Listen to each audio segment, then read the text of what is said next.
Oak Haven, a quiet Northern California town, prided itself on safety and neighborly trust. Tucked between rolling hills and dense woods, it was the kind of place where everyone knew each other's names, and doors were left unlocked at night.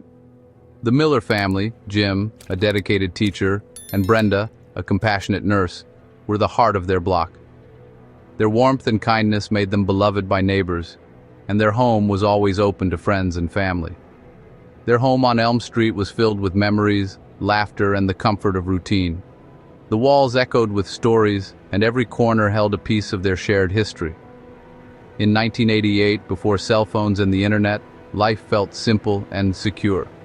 Children played outside until the streetlights flickered on, and parents chatted on porches as dusk settled in. But safety can be an illusion, shattered by something as ordinary as a ringing phone. One unexpected call could pierce the calm, turning routine into uncertainty. The Millers had no warning that their peaceful life was about to change. The darkness outside their windows seemed harmless until it wasn't. The phone on their bedside table was just a tool until it became a source of terror. Its shrill ring would soon echo through the silence, carrying a message that would haunt them. The silence of Oak Haven's nights would never be the same. Shadows seemed to grow longer, and every creak of the house became a reason to worry. Trust, once the town's security blanket, was about to be tested. Neighbors who once waved with a smile now glanced over their shoulders, uneasy in the darkness. What happens when the evil you fear isn't a stranger, but a presence that knows your every move? When the threat comes from within the familiar, nowhere feels safe.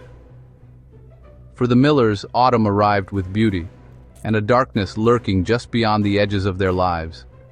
The crisp air and falling leaves masked a growing sense of dread.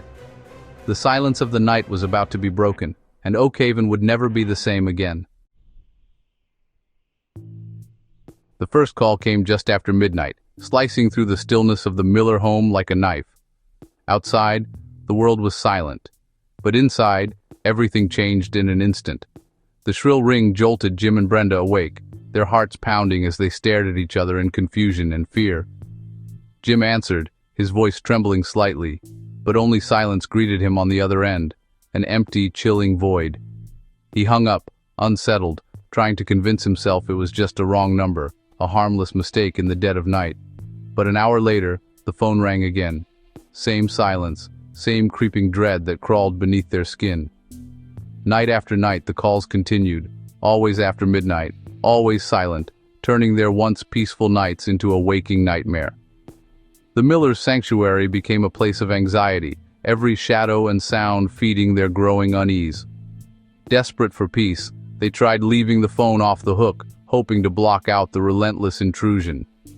But the next morning, Brenda found 3 words scratched into her car. "I can wait." The message was unmistakable, and it chilled her to the bone. The calls escalated from nuisance to threat, and fear began to seep into every corner of their lives. Someone was watching them, lurking in the darkness, and they were closer than the Millers dared to imagine. The psychological torment grew. Every creak, every ring, every flicker of movement outside a window became a reminder of their vulnerability. The Millers realized this was no prank. Someone wanted them afraid, and it was working. Their sense of safety was gone, replaced by a constant, gnawing fear that followed them from room to room. The terror was just beginning, and the Millers could only wonder what would come next.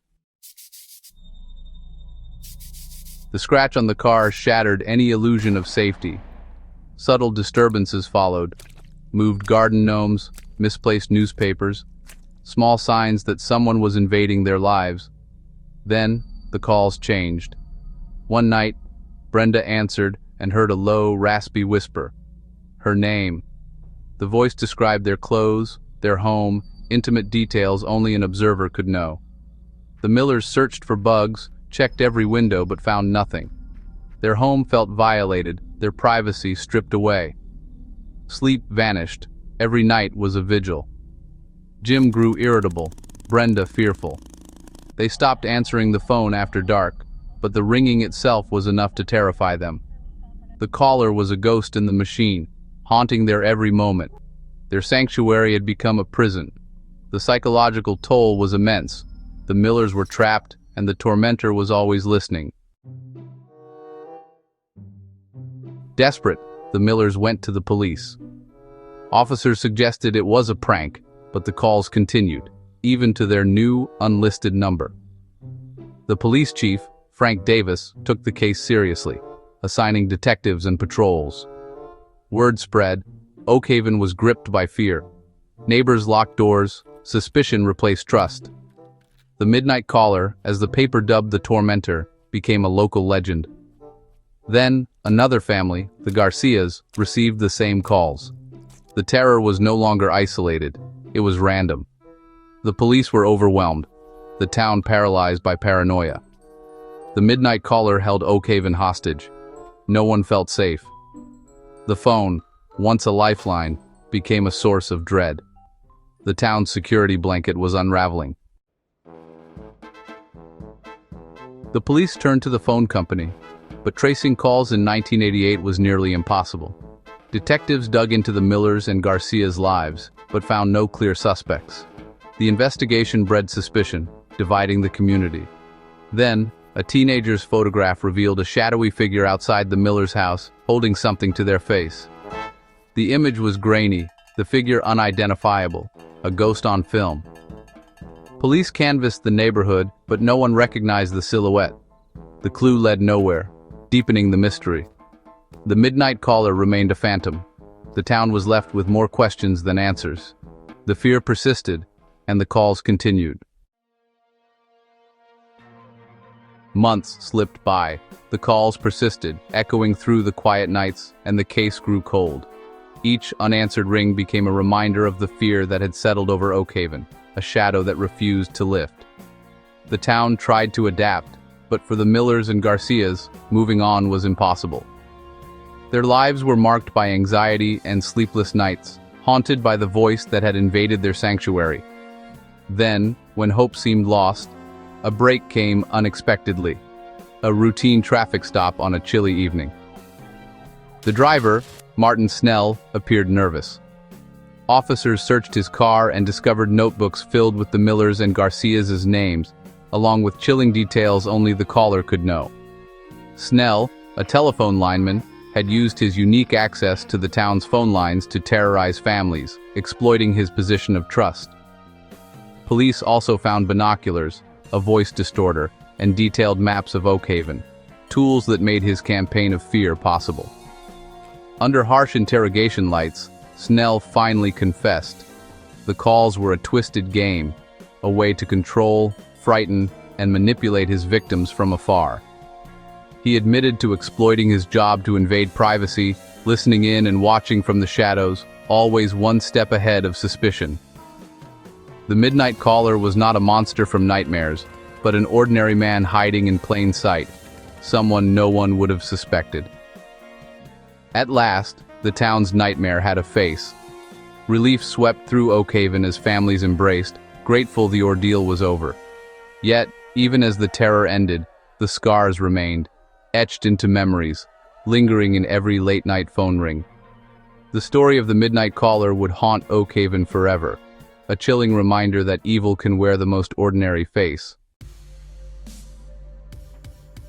Martin Snell's arrest brought relief, but the trauma lingered. The Millers and Garcias moved away, unable to reclaim their sense of safety. Oak Haven slowly returned to normal, but trust was forever altered. The Midnight Caller became a cautionary tale, a reminder of how easily privacy can be shattered. The telephone, once a symbol of connection, was now a reminder of vulnerability. In today's world, technology has changed, but the fear remains. The desire to watch, to listen, to control, these are timeless threats. Sometimes the most frightening monsters are the ones who whisper through the wires. The silence of the night is never truly silent. Listen closely, and you'll hear the echoes of fear. The story of the Midnight Caller is a warning. You are never truly alone.